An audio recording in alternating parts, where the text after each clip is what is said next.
Malgré la chaleur écrasante et la file qui s'étire sur des centaines de mètres, les habitants de Bellegarde patientent. Dans cette commune de 7000 habitants, tout le monde se croise et se côtoie. Alors, face à la recrudescence des cas de Covid, tout le monde veut savoir.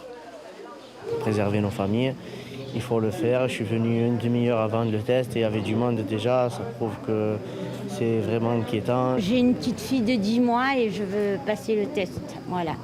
Suite à un anniversaire qui a rassemblé plusieurs dizaines de personnes la semaine dernière, 21 cas de Covid ont été déclarés dans le village.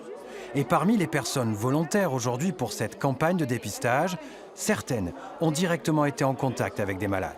J'ai un ami qui a été testé positif, c'est pour ça que j'ai eu des symptômes, j'ai eu des poussées de fièvre à 2 reprises.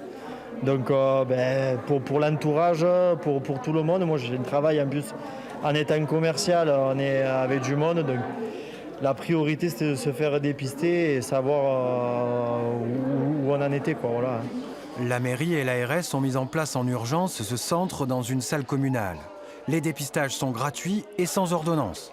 L'objectif de cet outil est clair, pratiquer au moins 1 millier de tests en 3 jours pour éteindre au plus vite l'incendie avant qu'il ne se propage à la forêt. Ça c'est important, c'est tester, tracer et isoler. C'est-à-dire vraiment à dire qu'une personne, même asymptomatique, elle prend des mesures, elle s'isole, elle prend une quatorzaine pour éviter de recontaminer d'autres personnes. Et c'est ça vraiment l'important, c'est-à-dire de maîtriser un peu cette circulation le plus possible pour éviter qu'elle s'étende. Un dépistage du même type a été mené il y a quelques semaines dans la commune voisine de Beaucaire. Un cluster de plusieurs dizaines de cas s'était déclaré chez des saisonniers agricoles.